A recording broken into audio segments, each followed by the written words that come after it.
हमारी सेना का अपमान करने की हिम्मत हम जनता को दे सकते हैं? क्या हमारे सैनिकों के लात घूंसे, हमारे सैनिकों पर थप्पड़ चलाने की हिम्मत इस मुल्क में जिहादियों की हो सकती है और सरकार उसको सहन कर लेगी? मैं यहां से कविता शुरू करना चाहता हूं। 2 लाइन तय करेंगे कि आप इस तेवर को सुनना चाहते हैं कि नहीं सुनना चाहते। 2 पंक्तियों में तय करना चाहता हूं। ये पाकिस्तानी गालों पर दिल्ली के चांटे होते। अगली पंक्ति तय करेगी, पूरा सदन उठेगा तो कविता आगे बढ़ाऊंगा, वरना बदल दूंगा। ये पाकिस्तानी गालों पर दिल्ली के चांटे होते, गर हमने 2 के बदले में 20 शीश काटे होते।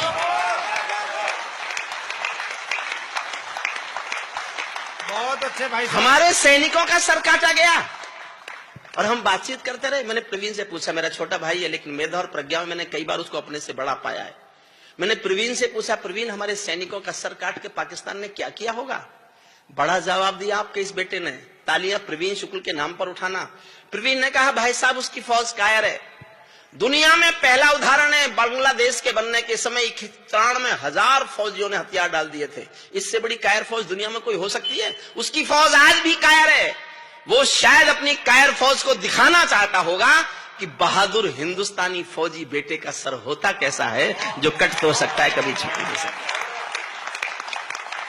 क्या बात है सर, वाह। 10 सेकंड और मांगता हूं। क्यों किया मैंने इतना गुस्सा? एक पिंजरे में पालतू तोता था किसी के पास। एक दिन मालिक ने तोते का खाना रखा और तोते से कहा कि मैं तेरा शाम तक का खाना रख के जा रहा हूं, मैं पड़ोसी गांव जा रहा हूं, तू खाना खा लेना। तोता बोला, मालिक उस गांव में तो मेरे गुरु रहते हैं। मालिक बोला, तो क्या मैं क्या करूं? बोले, मेरे गुरु मिल जाए तो उनको मेरी राम राम तो बोल दोगे? मालिक ने कहा, मिल जाएगा तो बोल दूंगा। मालिक पड़ोसी गांव गया और जाके उसने पूछा, इस गांव में कोई मेरे पिंजरे के पालतू तोते का गुरु रहता है? एक बूढ़ा तोता आया, उसने कहा, हाँ मैं उसका गुरु हूं। तो मालिक ने कहा, मेरे पालतू तोते ने पिंजरे से तुझको राम राम भेजा है। बूढ़े तोते ने सुना और मर गया। मालिक लौट के आया, तोते ने पूछा, मेरे गुरु मिले? मालिक बोला, काय का तेरा गुरु? मैंने तेरी राम राम दी, वो तो सुनते ही मर गया। इतना सुनते ही पिंजरे का तोता भी मर गया। समझना साहब, बहुत मन चाहता हूं आपका आज। पिंजरे का तोता भी मर गया। जब मालिक ने पिंजरा खोला तो तोते की आत्मा कहती चली गई कि मालिक तुम समझे नहीं, मेरे गुरु ने मेरे लिए संदेश भेजा है कि जिसको आजाद होना है उसको मरना आना चाहिए। और ये कहानी मैंने इसलिए सुनाई, भारत 1947 में आजाद तो हुआ लेकिन फिर कभी मरने को तैयार नहीं हुआ। इसलिए रोज मरता है, खंडों में मरता है, कभी बंबई में मरता है, कभी संसद में मरता है, कभी पठानकोट में मरता है, कभी उरी में मरता है और कभी सैनिकों के अपमान को सह करके मरता है। क्या बात है, वाह। दुनिया में किसी मुल्क में आपने कभी सुना कि सेना के सिपाही को, जिसके पास स्टेन गन है, वो जिहादी की लात खा ले, चाटा खा ले और रिएक्ट ना करे? तब कविता सुनना। ये पाकिस्तानी गालों पर दिल्ली के चांटे होते, पहले ही 2 के बदले में 20 शीश काटे होते। बार बार दुनिया के आगे हम ना शर्मिंदा होते और हमारे सारे सैनिक सीमा पर जिंदा होते। ये कैसा परिवर्तन है, जोश में सुनाना चाहता हूं, जोश में सुनना चाहता हूं। ये कैसा परिवर्तन है खुददारी के आचरणों में। सेना का सम्मान पड़ा है चरमपंथ के चरणों में। किसका खून नहीं खोलेगा सुन पढ़कर अखबारों में। सिंहों की गर्दन कटवा दी चूहों के दरबारों में। सिंहों की गर्दन कटवा दी चूहों के दरबारों में। बार बार की गद्दारी को भारत क्यों सह जाता है? अगली पंक्ति पर देखना चाहता हूं कितनी तालियां उठती हैं। मैं जानता हूं ये समय कविता पढ़ने का नहीं है, कविता पाठ का नहीं है। ये तो केवल और केवल कविनगर का एक कवि सम्मेलन है जो इतिहास में एक नया पृष्ठ जोड़ रहा है। प्रवीण शुक्ल के संचालन में इतिहास में जुड़ते इस पृष्ठ का मैं भी हिस्सा बनना चाहता हूं। आप तो हिस्सा हैं ही। 2 पंक्तियों पर प्रतिक्रिया चाहता हूं और जानना चाहता हूं कि इस कविता को आप मन से स्वीकारेंगे तो आगे पढ़ूंगा, वरना मेरे पास गाऊंगा कविताएं, ऐसी बहुत कविताएं जिन पर आप बहुत ताली बजा सकते हैं। बार बार की गद्दारी को भारत क्यों सह जाता है? ज्यादा संयम भी दुनिया में कायरता कहलाता है। ज्यादा संयम भी दुनिया में कायरता कहलाता है। हमने 68 साल खो दिए श्वेत कपोत उड़ाने में, खूनी पंजों के गिद्धों को गायत्री समझाने में। भैंस के आगे बीन बजाना बहुत हो चुका, बंद करो। खुद को बिच्छू से कटवाना बहुत हो चुका, बंद करो। नाग फनी पर बेला चंपा कभी नहीं खिलने वाले, पत्थर की आंखों में आंसू कभी नहीं मिलने वाले। बहुत अच्छे। बंदूकों की गोली का उत्तर सद्भाव नहीं होता, हत्यारों के लिए हिंसा का प्रस्ताव नहीं होता। कोई विषधर कभी शांति के बीज नहीं बो सकता है, और भेड़िया शाकाहारी कभी नहीं हो सकता है, और भेड़िया शाकाहारी कभी नहीं हो सकता है। पीपल छाया मांग रहा था यूं की करके पेड़ों से। मोदी जी बिना बुलाए नवाज शरीफ के यहाँ चाय पीने चले गए। मैंने पूछा क्यों गए आप? बोले शांति लेने गया था। मन का ले आए।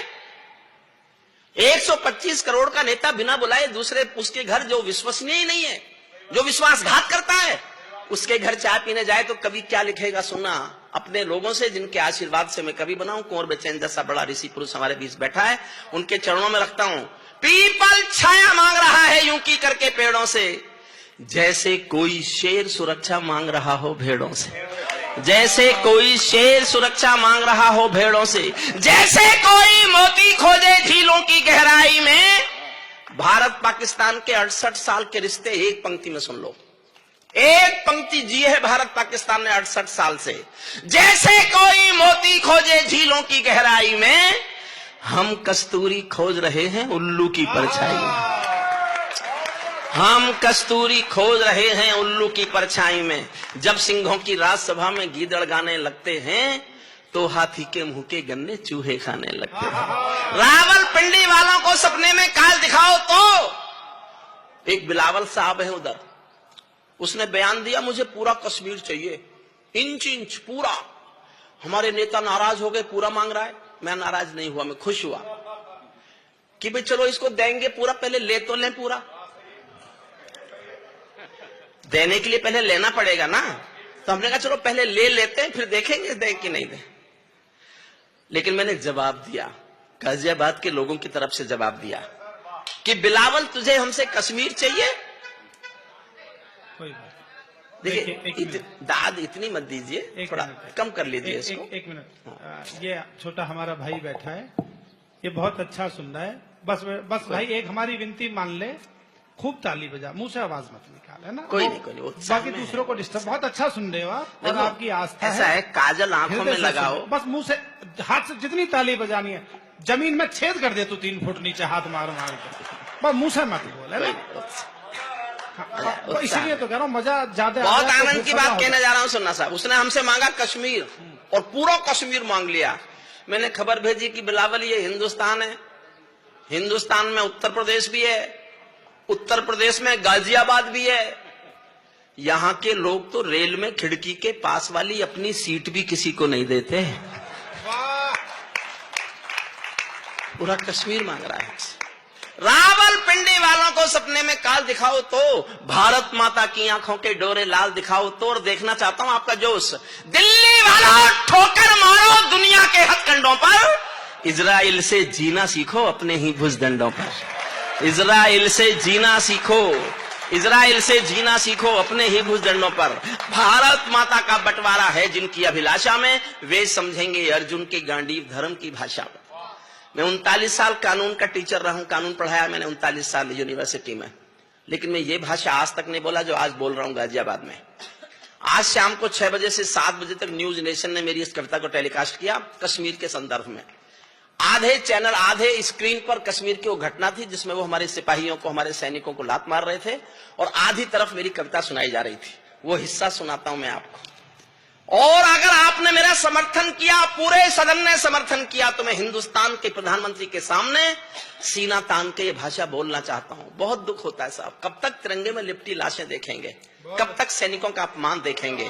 तब मैं 4 लाइन पढ़ता हूं, देखना चाहता हूं ये सदन कितना समर्थन करता है। भारत माता का बंटवारा है जिनकी अभिलाषा में, वे समझेंगे अर्जुन के गांडीव धर्म की भाषा में। फूल मन के कभी नहीं खिलते कायर पर पार्टी में, नेहरू जी के श्वेत कबूतर मरे पर